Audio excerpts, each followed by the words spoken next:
guys. So, I'm back again. I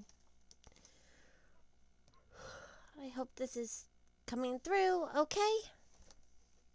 Alright. So, there we go. Alright.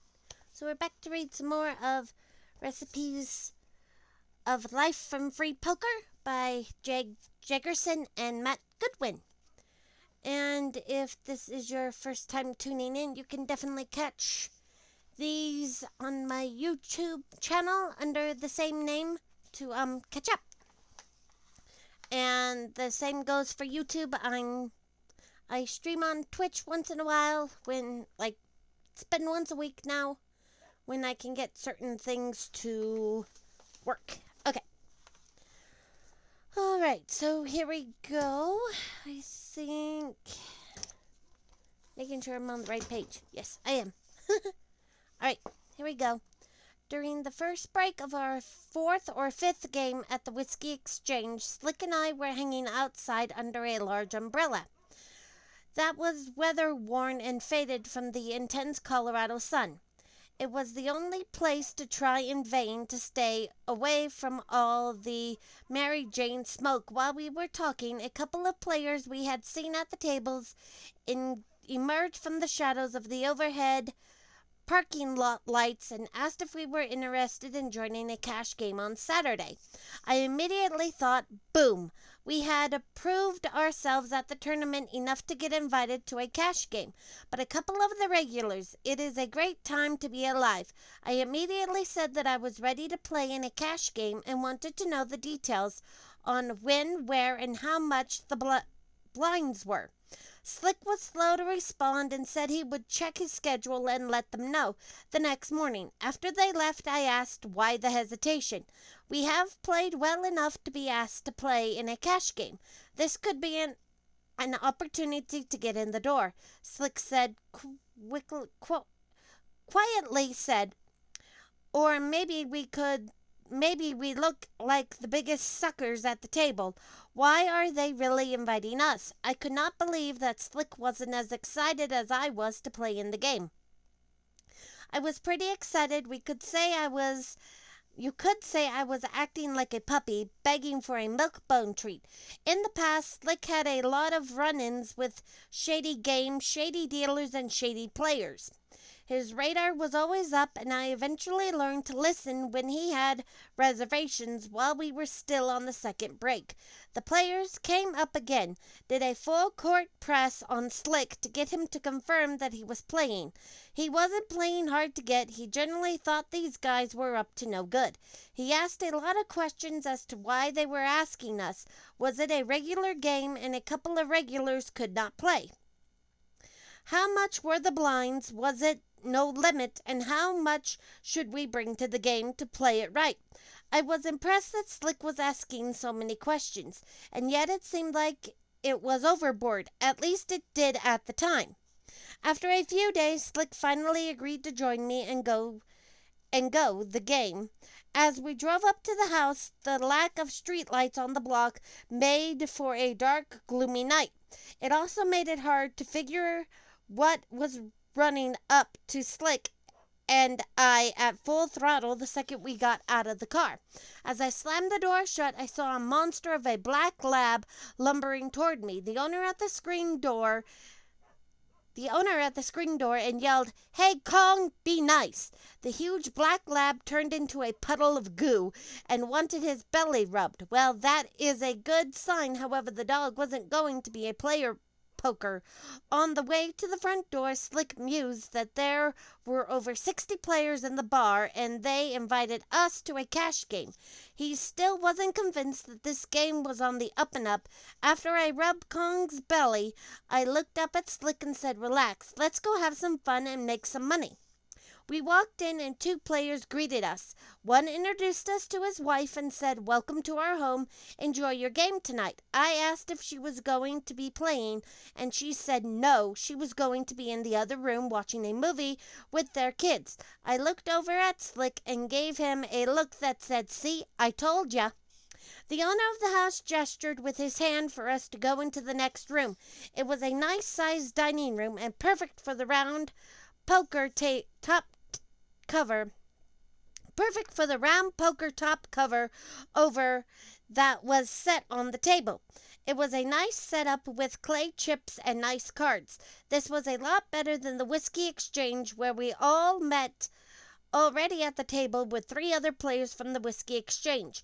They were young players, and all of them were friendly and smiled easily. As we talked, we learned that the other 3 players were also new to the Whiskey Exchange. I didn't think anything about it, but later Slick told me that was when his radar first went up, that the 2 players that invited the rest of us thought we were suckers. At first, the game seemed like a regular cash game. About an hour in, the game seemed to change in favor of one of the guys that invited us. The homeowner was winning a little, and his buddy got on a winning streak. Bluffs weren't working. It was almost like they knew something about the hands we were holding. The buddy always seemed to beat a good hand, which meant there was more money in the pot than the other hands. He was always picking up hands that went to the river. There was a pattern to the winning, and the 2 that invited us to the game never went up against one another. Slick always used his in-case 1922 silver dollar for a card marker. He would set the coin in the middle of his 2 hold cards and never touch it until he was ready to muck his hand.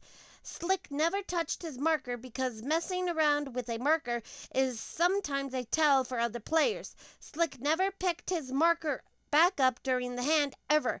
He would memorize his 2 cards and never look again, and give away what he was holding. After a really lucky win where the homeowner's buddy won on an ace-high heart flush that was dealt on the river, his buddy had the nut flush with a king of hearts in his hold cards.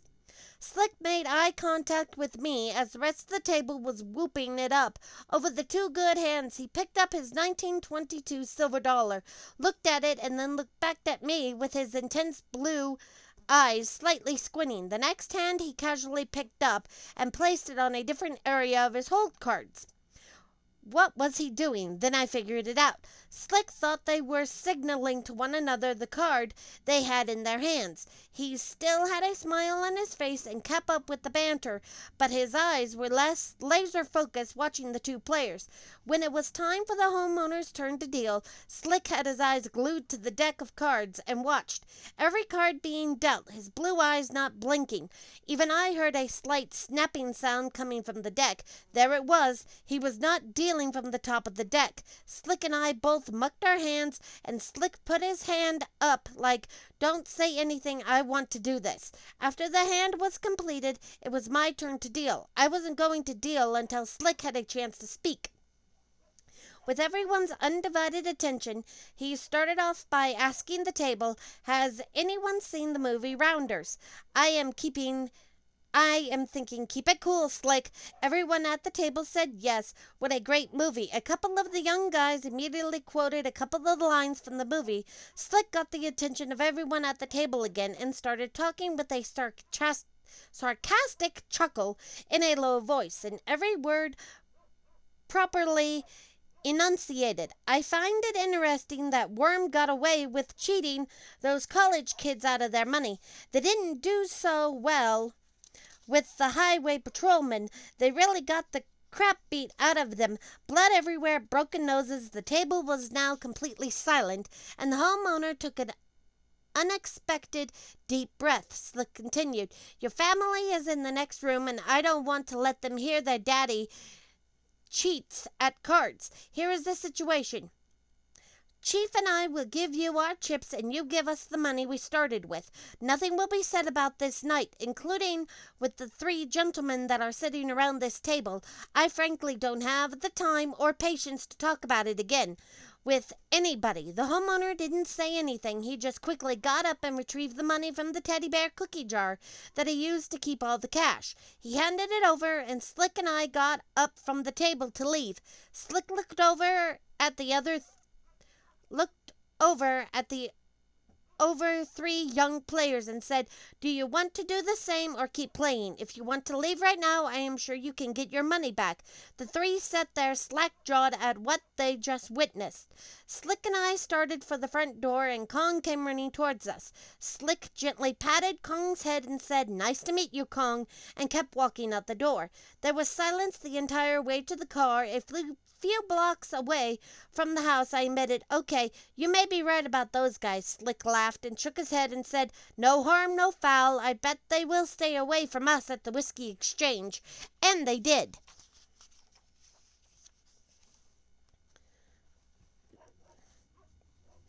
Val, short for Valerie. What kind of introduction is that? We were on the lookout for Hold'em games, especially Hold'em tournaments. We would play cash games, but our strength at this point in our playing was the tournaments. Slick was really skilled at being patient and not rushing into playing hands. He could buck hand after hand, study the players, and make them think he played really tight. Once he started playing, he could re-raise and win pots with rags, because the other players figured he finally got some good hands, even if the chip count really favored a bad player. Slick knew he would win their chips later in the game. Slick's motto is that tournaments are a marathon, not a sprint. This motto paid us in spades, to coin a phrase. This particular game was brought up one night when I excitedly went over and told Slick that Val wanted to know if we were interested in playing a tournament-style home game. She was hosting. This turned out to be the beginning of Big Slick's caution about these games I would find and be invited to. "Who is Val and how did you meet her?"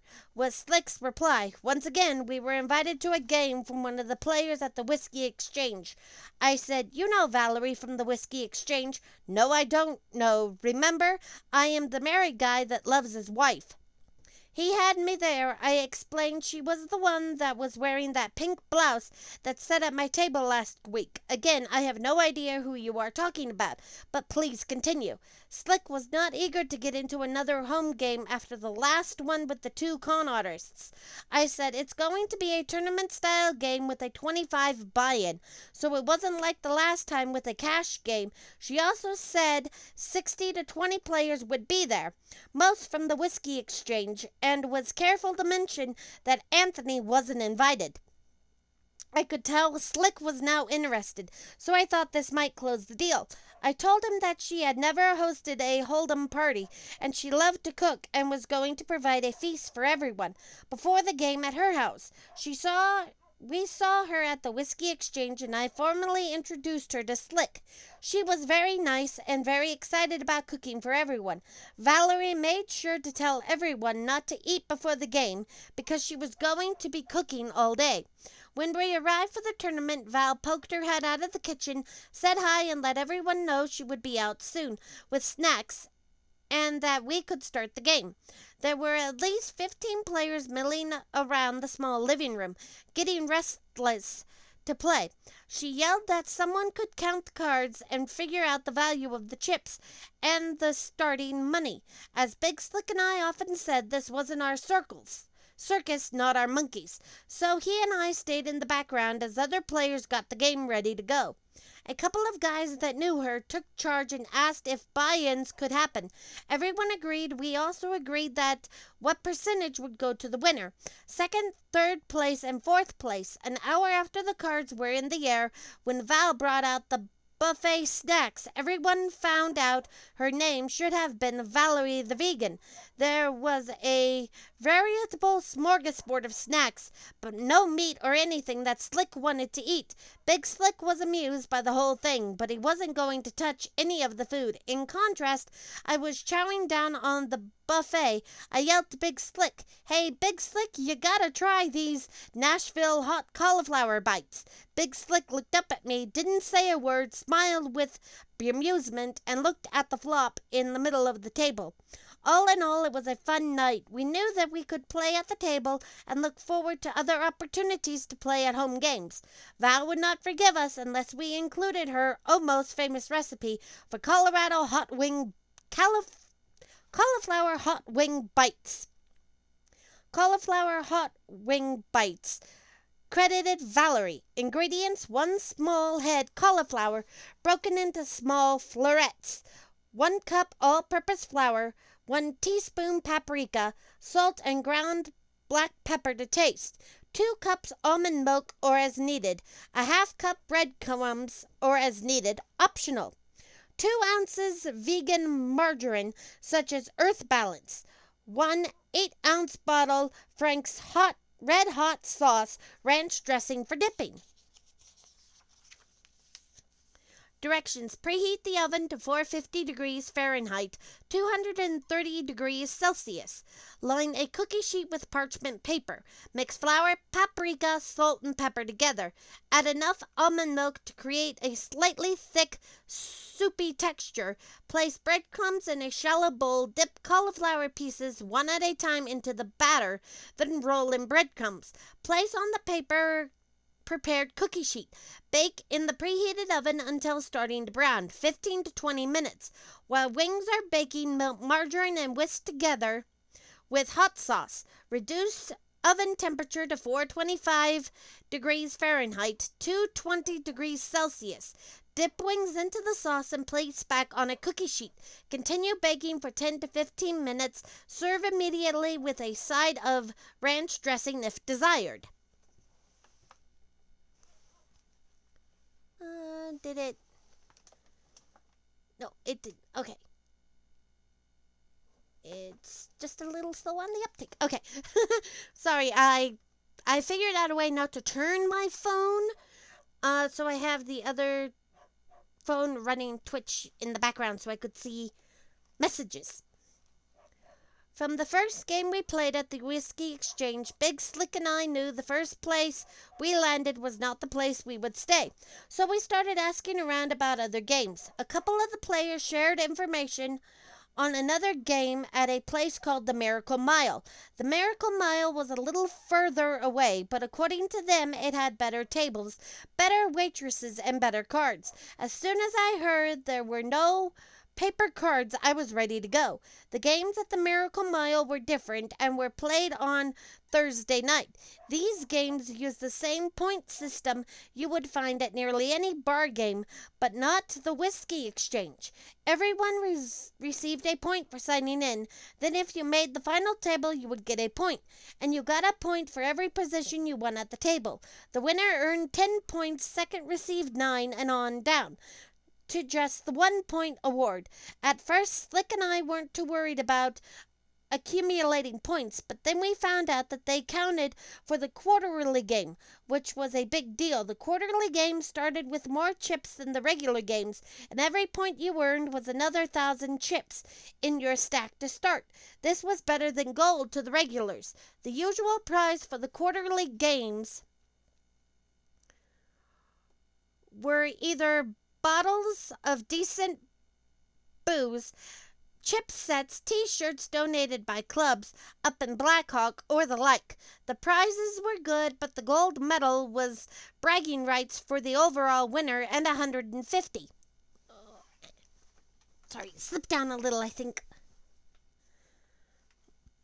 When we first showed up at the Miracle Mile, we stood outside talking and wondering how bad the carpet was, or if the beer was Netty Light quality. From the outside, nobody would think it was much larger than the Whiskey Exchange. But this place was larger, and it included 12 pool tables and an area for dart tournaments, with 12 lanes for throwing them. Even with the pool tables and the dart area, there was enough room for 10 to 12 poker tables. The place was clean and had newer carpet, and at least our shoes didn't stick to the floor. The staff was friendly and attentive. You could tell the tippers from the water drinkers. The water drinkers sat together, got their free water, and never ordered anything else. They were also the biggest group of grumpy players on the floor. We walked in and were greeted by a man who looked like a jolly old elf and was about the height of one. He introduced himself as TJ and welcomed us to the game. TJ in this several players already said we were coming tonight. indicated several players already said we were coming tonight. Signing in for the weekly group was top of the list, to be sure. We collected tournament points. TJ then guided us over to the tables, with the air of knowing we were already hooked. After signing in, Big Slick Point started pointing out players who were also at the exchange. We discovered many of the players were at bar games every night and played home games whenever possible. We started walking around and chatting with players we knew when a waitress came up and introduced herself as Wendy. I think she knew I was a soft touch for tips. We ordered the standard fare of burgers and fries to try out the food and see if it was any better than other bars. The burgers were good, not $12 good, but they were cooked well, reasonably priced, and not too salty. Along with the players we recognized, there were many more that we didn't. There was a brute of a man, tall like 6'6", tall with curly hair, and he looked like a tough guy. It turned out he was from Sweden, thus nicknamed the Swede, and was an excellent baker. He brought in cookies for everyone at the Christmas potluck.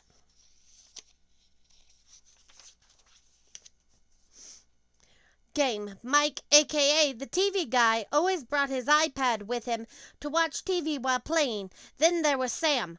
How do you describe someone who looks like he's been to hell and brought souvenirs back with him?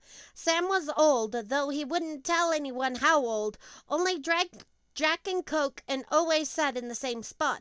Everyone without exception deferred to Sam. He didn't move spots ever, and if he ended up at the final table, it was brought to him. Slick and I became friends with Sam. Sam was one of the best men I've ever had the privilege to meet.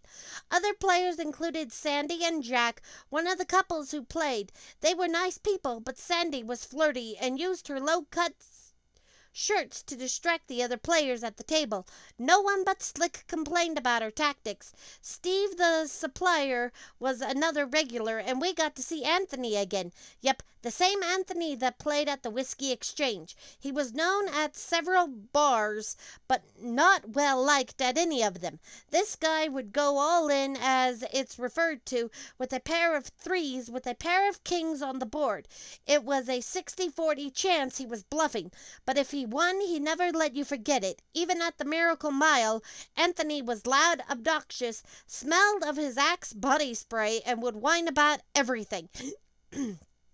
He still didn't understand the concept of an indoor voice. There were many more characters, but we would run out of paper trying to describe them all.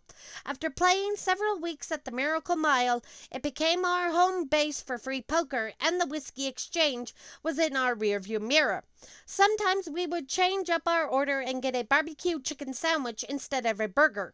I was usually the one to change, and Big Slick usually had the cheeseburger.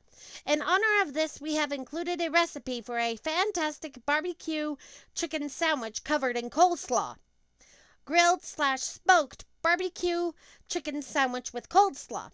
Barbecue chicken. Ingredients: 4 whole boneless, skinless chicken thighs, tender chicken rub, salt and pepper, 4 whole burger buns. Directions: when ready to cook, set the temperature to 350 degrees Fahrenheit and preheat. Lid closed for 10 to 15 minutes. Season the chicken thighs evenly with tender chicken rub or your favorite rub. Use chicken rub to taste. Arrange the chicken thighs on the grill grate and cook for 25 to 30 minutes or until the internal temperature reaches 165 degrees Fahrenheit. Remove from the grill and let rest while making the coleslaw. Coleslaw ingredients: 1 cup shredded green cabbage, a half cup shredded carrot, a half medium red onion thinly sliced, a half cup mayonnaise, a half cup sour cream, 2 tablespoons white wine vinegar, 1 teaspoon sugar, salt and pepper to taste.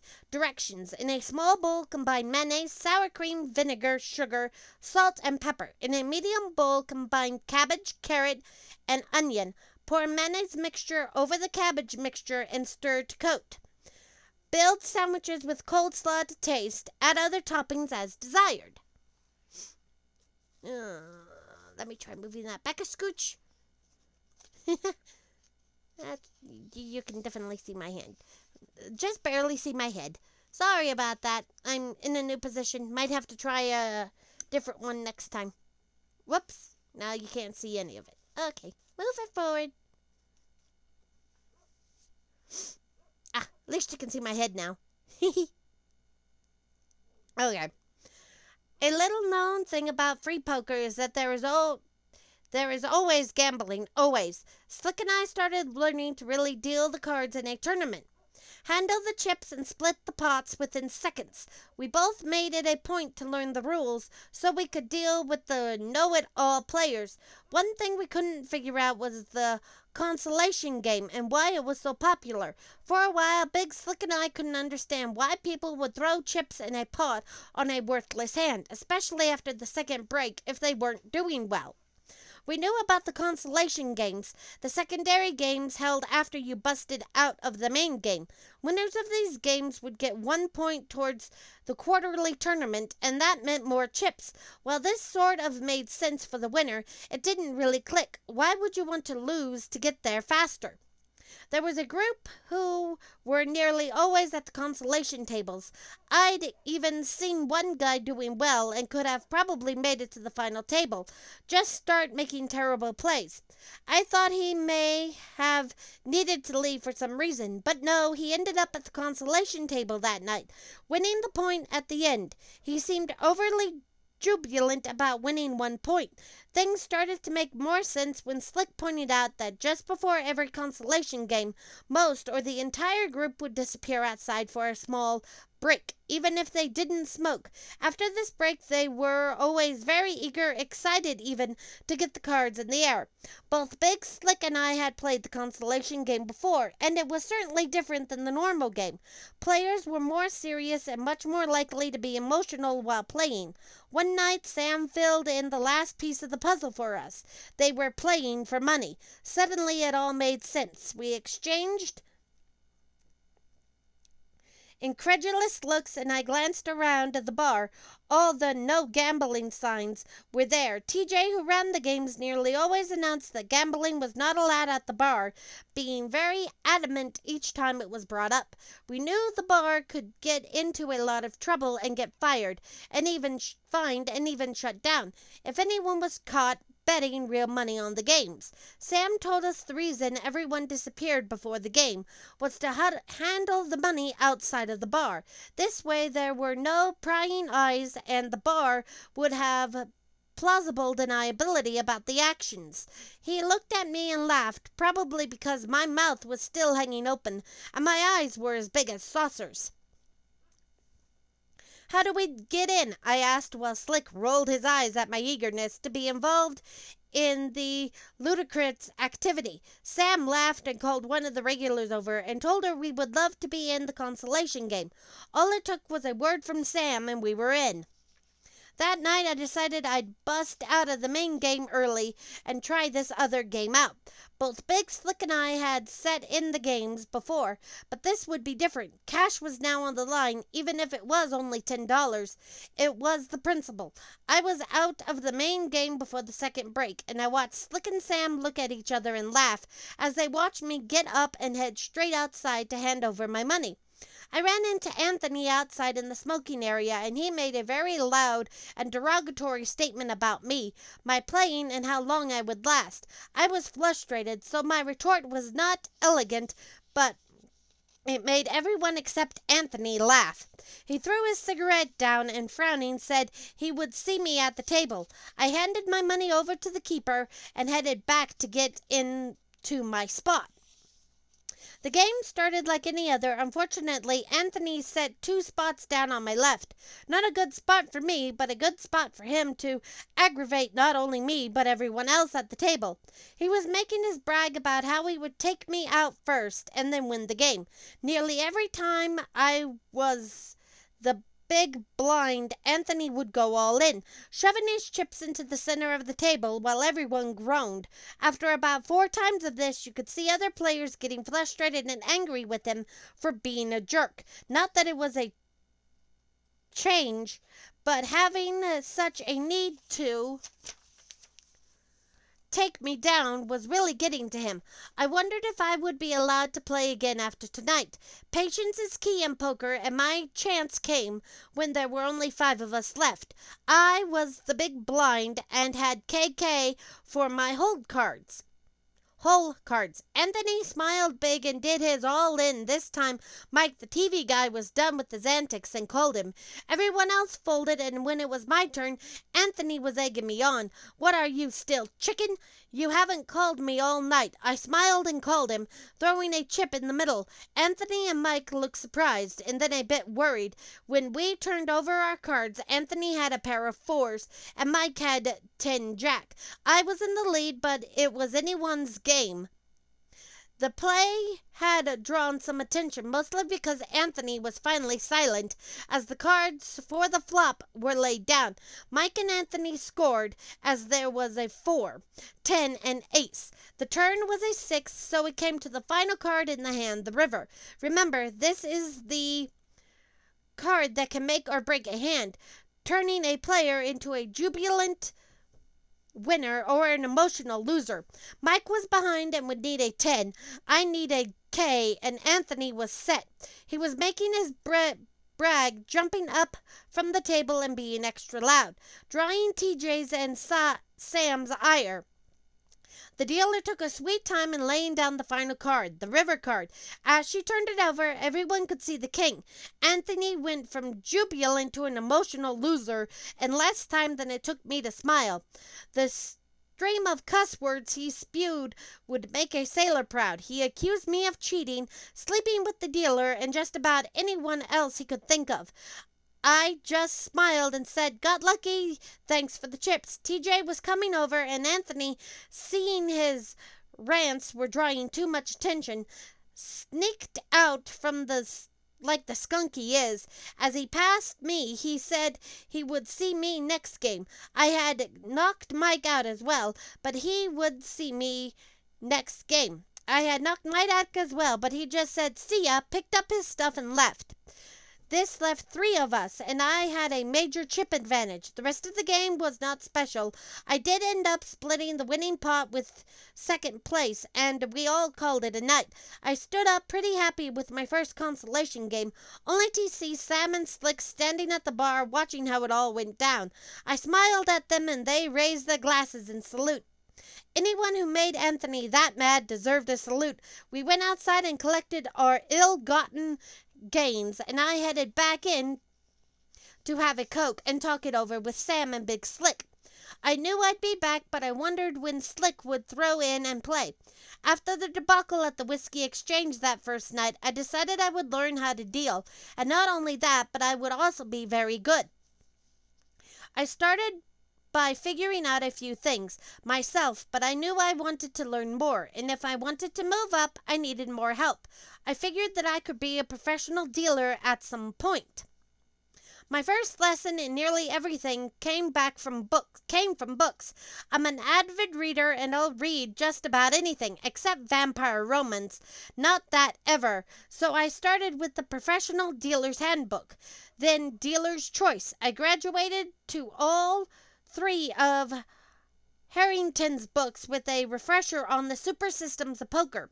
I felt like I had learned a great deal and wanted to put it into action, so I asked TJ at the Mile how I could learn more. TJ put me in touch with a couple of free poker groups that were always looking for dealers. Talk about being thrown into the fire. The first night I dealt to a table at a free bar game in a biker bar. There was a lot of table talk, but no fighting. I learned very quickly not to point at the next player, but to use my whole hand palm to indicate it was their turn. I learned a hard lesson and lost my usual calm, happy demeanor about halfway through the night.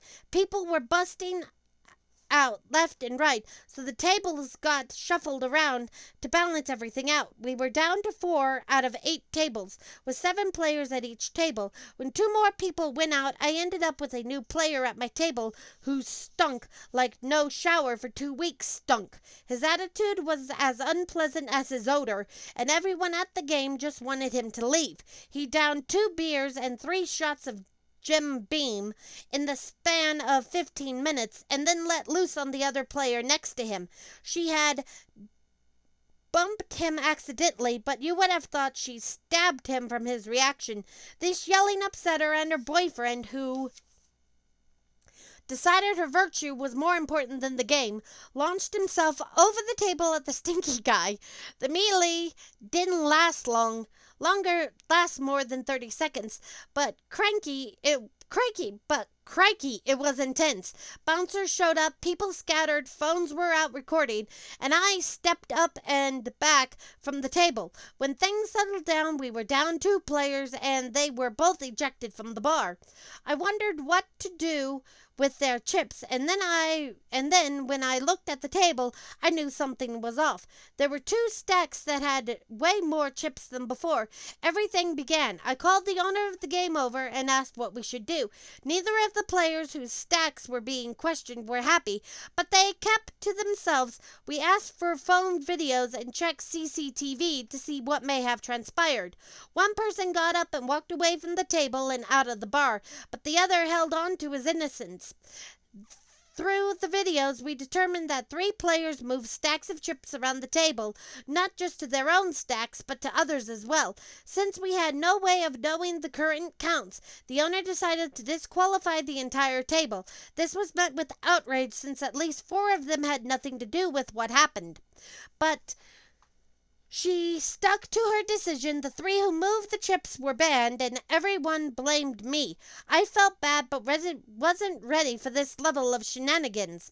Moving forward, I just sat or stood at the table while fights raged around the room, but my table wasn't touched. Yes, fights more than a few.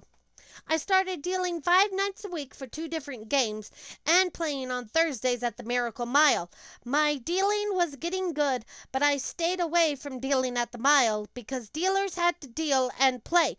I wasn't ready for that. A few weeks later, I found a dealer's class in Blackhawk geared towards being a professional dealer, so I enrolled. There were less people than I imagined would be there, but I found out not many people really wanted to deal cards unless it was for a casino.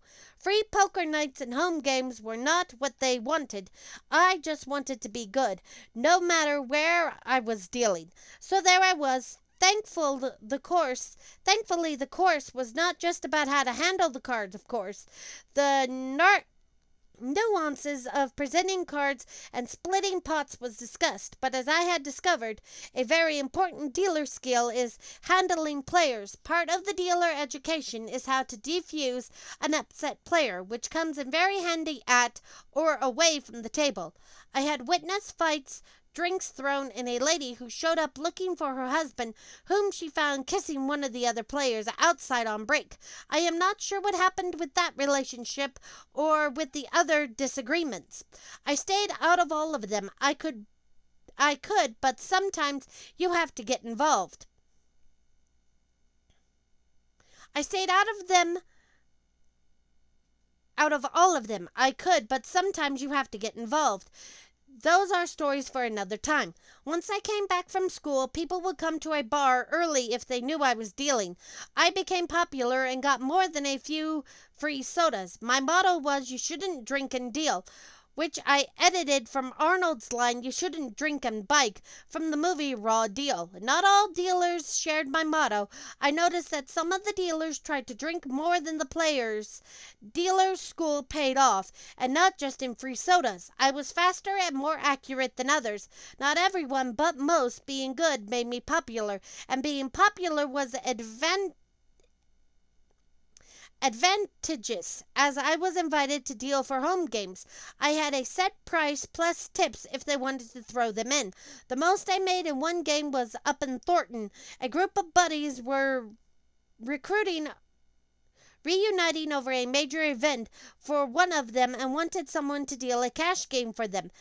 There were 8 of them with a minimum buy-in of $1,000. I upped my price a few notches with that knowledge. When I arrived, I was greeted by the guy who hired me, whom I'll call Mr. Smith.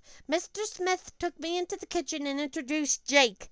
Jake was intimidating, to say the least. He was bigger than Slick was, wearing sunglasses, an earpiece, and sporting a very nice suit, complete with hardware. Underneath, he asked me some questions, checked me out, and frisked me. He looked at me afterwards and laid out the rules for the night. No questions, keep the game moving, and keep the players happy. I responded, "You bet," with more confidence than I felt. When I made my way to the table, the cards were still in the wrapper. I unwrapped them under a few watchful eyes and ensured the deck was complete. The chips were already stacked in the correct denominations, ready to go. As I was shuffling the cards, the players started to arrive. They greeted each other like old friends, with an undercurrent of respect. Every time one arrived, the collection of groans in suits grew by one or two. Goons in suits grew by one or two. I began to get nervous. It was a relief to find out the gentleman who greeted me handled the cash, since the smallest buy-in was $3K per player, $2K over the minimum required. I was offered some great bourbon, tequila, and whiskey, but politely told them I didn't drink while dealing, so I could be sure not to make any mistakes. The guy across from me was surprised and asked if I preferred tea or soda, and I replied that tonight tea would be great.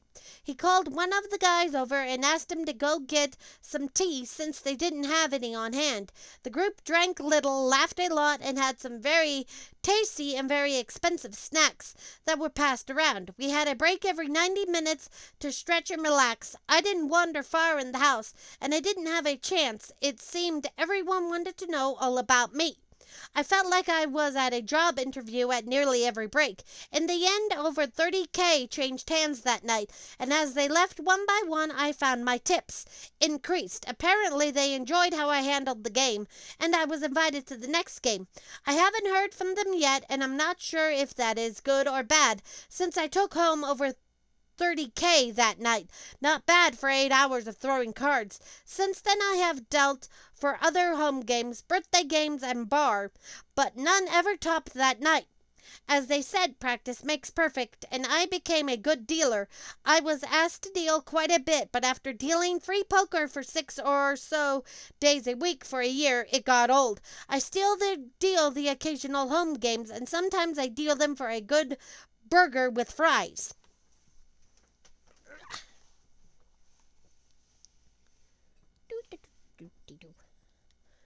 I might read one more.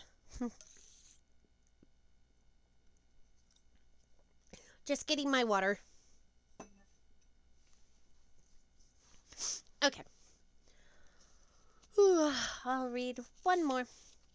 Every user needs their fix, and for that, you need a supplier. Steve was ours. Steve was a mild-mannered guy who didn't make it to the final table a lot, but was a fixture at the weekly mile games. As a regular dealer, he piled his table very suitably, as most suppliers do. TJ and a few other players mentioned that Steve was the guy with the goods. He was the guy you talked to who could supply cards and chips at a discount, except it wasn't that much of a discount. If you wanted to have a few of your fellow bar players over to your place for a home game, Steve was the man. I mean, doesn't every free poker player need $500 worth of chips at home, or maybe 3 or 4 sets of cards? You gotta look good, or your reputation as a host is on the line. In retrospect, it was a lean reputation we were protecting, but it was ours and it needed to be preserved. I remember the first time I met Steve. TJ was telling me about a birthday game happening the next weekend and wondered if I wanted to come.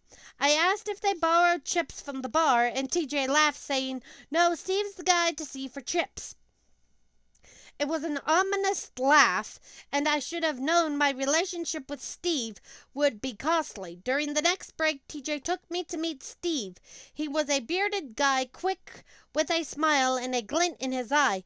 True to being a supplier, he lured me in with the small stuff, hooked me, then reeled me in. Steve was pleasant but no nonsense. At first he recommended mild range chips, maybe solid plastic or clay to start. Once he had me hooked, he bought out the good stuff.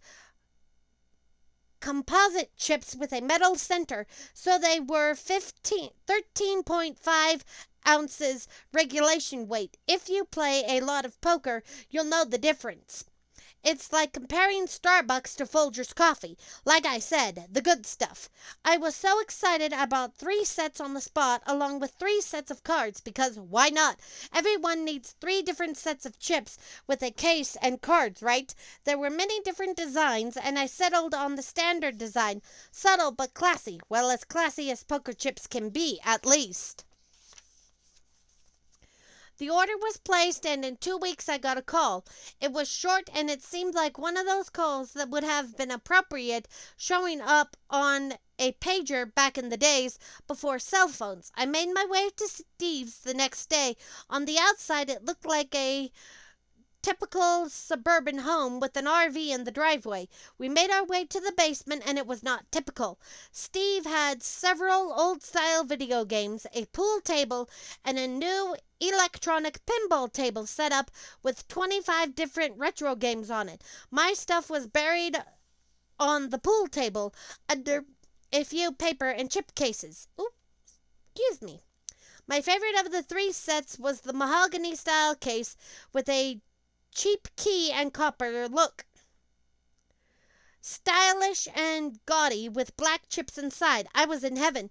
The others were standard aluminum cases, nothing to brag about. I took my loot home and sent pictures to Big Slick. Big Slick was impressed and he eventually ended up with a set of the chips for a birthday present. As with all habits, this soon wasn't enough to satisfy me. I asked around at a couple of games and finally ended up with a new set of ceramic chips as well. I bought them from another player and never heard the end of it from Steve. They are double-edged Cylon chips with skulls on them. Classy, right? I am happy to let you know that all the sets I purchased are well used and still appreciated. Along with Steve, one very well-known person at the Miracle Mile was Sam. The Miracle Mile was an upgrade from the Whiskey Exchange in every way. The food was still bar food, but it was better bar food that, along with better servers and better people at the tables, made the Miracle Mile a big step up. A huge plus for Slick and I was the lack of constant cloud of vapor and other smoke out in the front of the bar. The 12 makeshift poker tables were covered with decent tablecloths that were actually cleaned before each game. The tables themselves were an upgrade because they did not wobble like the ones at the Whiskey Exchange, and the domination of the chips at the Mile were easy to read. Even with all of those positives, the best thing that happened to us at the Miracle Mile can be summed up in one word: Sam. Both Slick and I are better people for having met Sam. It was our first night at the Miracle Mile and the players were signing in to make sure they got their credit that would be used toward additional chips at the quarterly game. Before the game started, the players were milling around talking, getting a drink, finishing up a dart game, or watching a sports game on one of the many TVs around the bar.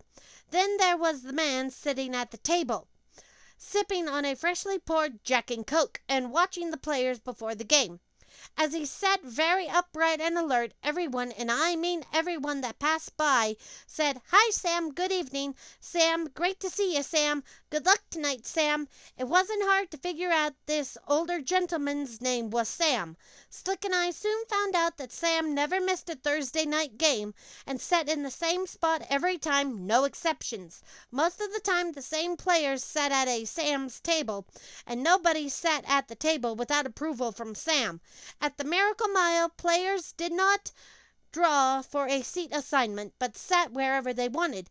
It was definitely the elite or Sam's friends that sat at his table, and everyone knew it. When the tables were reduced as players would get knocked out of the tournament, all players got moved around except Sam. If he made the final table, everyone moved to his table, and that would become the final table. You would never know that Sam was a highly decorated military veteran. He was a very proud veteran, but he didn't wear it on his sleeves, didn't have to. Even before you really got to know Sam, you knew this man did not suffer fools. Nobody knew his age, and everyone was afraid to ask. But from his experiences and the stories he told, everyone figured he was north of 80 years old. He was battle tested, traveled the world, and did not fear anyone or anything except Ingrid, his 5 foot 1 inch tall wife of 50 plus years. If there was ever a description of that person is a real firecracker, it was Ingrid. Sam and Ingrid arrived at the Miracle Mile together and then went their separate ways.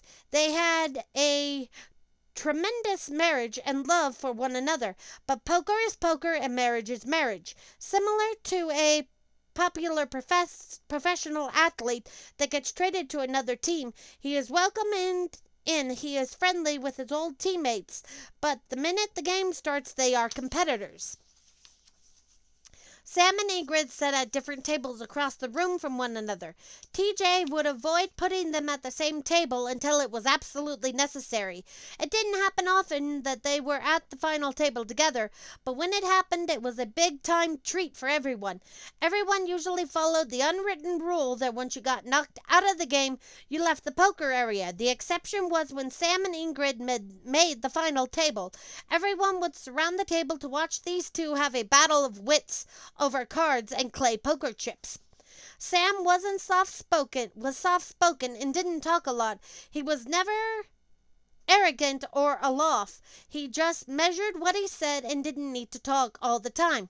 He watched every card and everybody's reaction to that card and how they would play a certain hand. He knew the players better than they knew themselves. One of the first things Slick and I observed about Sam was that he never picked up his hold cards until it was his turn. Sam was busy watching the eyes and the tails of other players as they quickly grabbed their cards. Their eyes would tell a story about how good or bad the whole cards were. We started using Sam's technique when we played. Most players at the free bar poker night would rarely pay close attention to the actions unless someone said all in. Once they mucked their hands, Sam watched every hand, every card that was dealt, and the reaction of the players, even if he wasn't playing the hand. He closely watched the flop, 4th Street, and the river like a human Excel spreadsheet. He kept track of what players would do in certain situations. Maybe they would play more badly after a couple of drinks, or they would muck their hands after a strong bet. Whatever they did, Sam observed it and remembered it. He may not have used the information for months, but when the player would least expect it, he would pull on the spreadsheet in his head, and he would knock the player out of the game. Sam was also good about making sure everyone got what they won, including the trivia night money. During the games, TJ staged several trivia breaks, as he called them. He would shout out a trivia question during the games. It wasn't really a break because there was no set time. TJ would just start shouting. If you weren't close to him, you would hear the question, but you would hear the dozen or so people shouting out an answer, trying to be first. How it worked was if you answered a question correctly, TJ would throw extra chips your way. It was never the same amount, so you may get 100, 1,000, or anywhere in between. If you went answered 3 in a row correctly, he paid you $10. One night, Slick was on fire with the questions and answered all 6 for the night. TJ kept putting off paying out, but Sam was having none of it. He got up, walked over, and gently encouraged TJ to pay Slick. Preferably sooner than later. TJ went straight to Slick and handed him a crisp 20, showing a little fear in his eyes as he did. That was Sam. He made sure everyone got what was coming to them. After TJ paid Slick and things were as they should be, Sam turned to Big Slick and asked a question of him. I saw Slick's eyes light up like he had been asked to prom by a Dallas Cowboy cheerleader. So I had to find out what was on the horizon.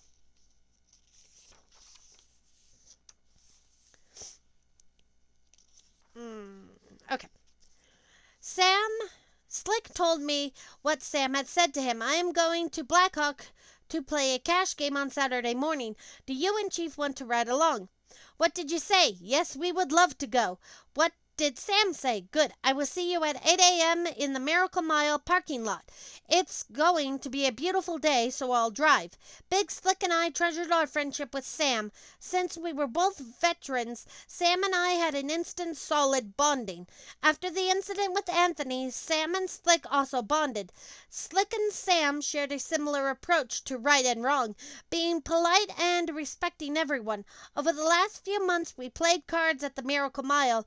Big Slick and I learned to drive separately just in case one of us got knocked out early. That way we wouldn't have to wait around, especially if one of us was playing at the consolation table, and sometimes I would meet a new friend and volunteer to drive her home. That morning we drove together and had time to discuss and laugh about the first time we went to Blackhawk to play Hold'em. It wasn't a good experience, but we were able to look back and laugh at it. We knew Sam would be early, so we were in the parking lot at 7:45 a.m. A couple of minutes later, Sam rolls up in a beautiful vintage Cadillac. "What a car, Sam!" Slick exclaimed. "What year is this?" "She's a 1959 Caddy in Vermont blue. In my opinion, that was the best candy color ever. This beauty had all of her original parts, the fins, tail lights, headlights, dash, everything down to the rebuilt V8 with all three cabs on it. Wham! What an automobile!" Slick didn't even ask. He jumped in the front passenger seat. Riding in that car was like cruising on a living room couch with wheels. As we passed the Melting Pot restaurant in downtown Littleton, I was thinking heading to Blackhawk in a 1959 Caddy to play poker with Sam and Slick on a Saturday morning is hard to beat. After we talked about the Cadillac and life in general, Slick had permission to ask a personal poker question. Sam said, "Ask away." Slick asked permission to ask a personal poker question. Sam said, "Ask away. Why do you keep playing free poker when you are so good at playing Hold'em for money?"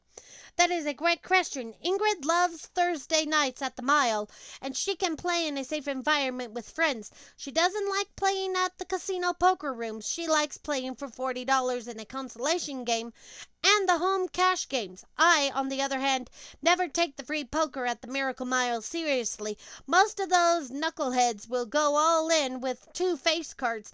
My suggestion is once you learn all the rules and feel like you are ready, you both move on to playing for money only. I will miss seeing you on Thursdays, but we can still play at home games and at the casinos. I have watched you play and you are both solid players and can win some real money if you get away from the free poker players. Once you feel like you are ready to move on, you should. We hadn't even reached the turnoff for Buffalo Bill's gravesite and Lookout Mountain, and we just got kudos about our playing from the mayor of Miracle Mile. Then he said, 'Oh, before you guys fly the coop, I want you to sit at my table from now on.' We looked at each other over those plush caddy seats and knew this was the beginning of an extraordinary day. As we walked toward the poker room, the host walked into the casino area to greet Sam. There were no horns on this guy. Sam shook his hand and said, 'Rodney, always a pleasure.' 'The pleasure is mine, Sam. How can I be of service to you today?' Sam said, 'I know this is a tough task on Saturday morning, but I was hoping you could get me and my friends, Chief and Slick, a seat at the $2 table.' Rodney said, 'Let me check and I will be right back.' He disappeared like a ninja. When he came back, he said, 'They're all getting it set up and you will be on the table in a couple of minutes.' Sam thanked him, and within minutes we had chips in front of us. Within a couple of hands, Slick and I were calling, raising, and dragging pots like a duck to water. We played for several hours, and Slick and I were close to even, and Sam was up at least 100. We decided to head back to Littleton, and on the way back had another great conversation with Sam. From that moment on, the Thursday night poker tournament at the Miracle Mile was never the same. Eating lunch or dinner before during our poker games was always part of the fun for us. We both enjoyed eating out, and we tried to figure out places to eat near the games. If we played at Blackhawk, lunch would be Golden, Littleton, Morrison, or Idaho Springs. This was always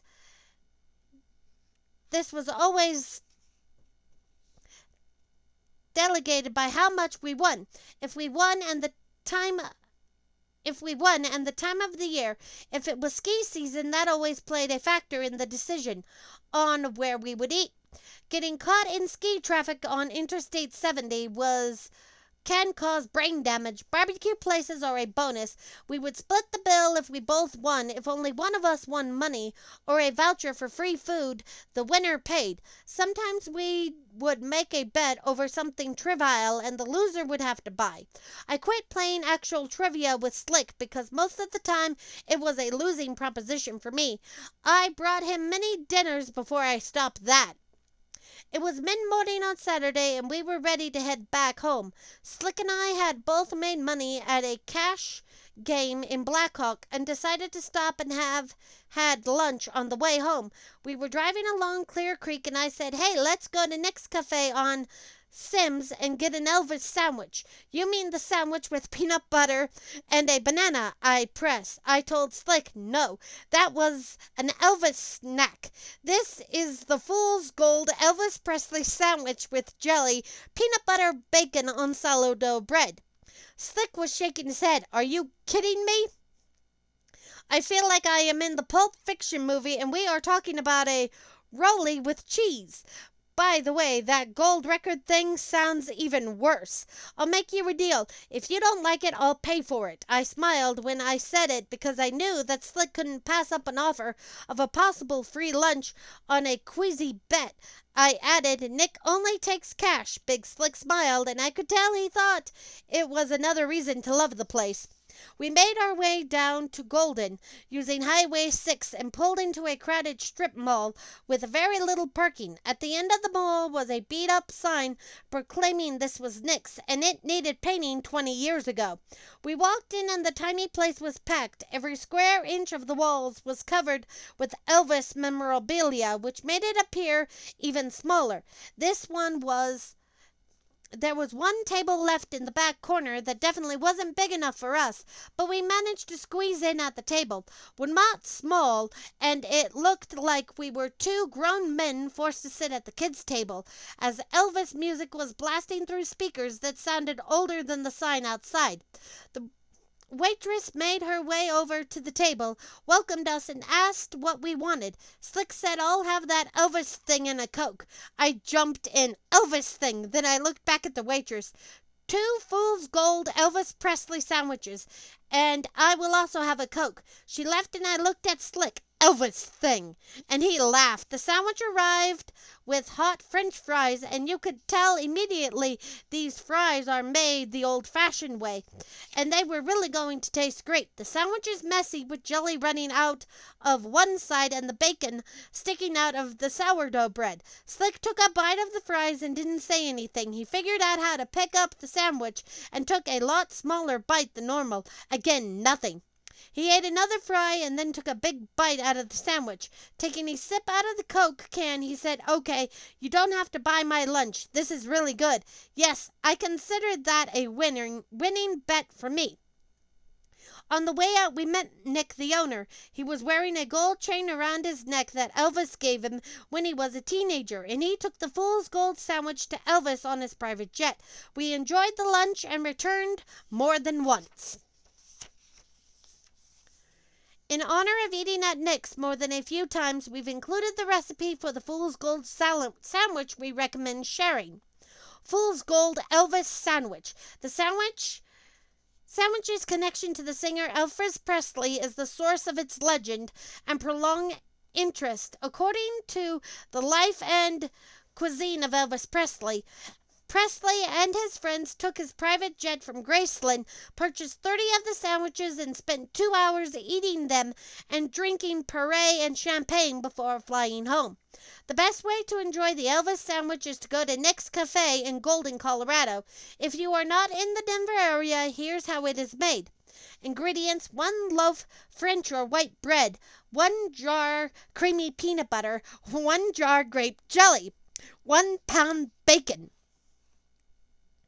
Direction: Fool's Gold Loaf was a sandwich made by the Colorado Mine Company, a restaurant in Denver, Colorado. The sandwich consists of a single warmed, hollowed-out loaf of bread filled with the contents of 1 jar of creamy peanut butter, 1 jar of grape jelly, and a pound of bacon.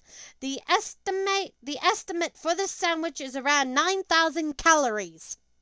No, I haven't. If you're wondering, no, I have not tried the sandwich. I'm kind of a chicken that way. So that's going to conclude today. I hope you enjoyed. I will see you all next time. Bye.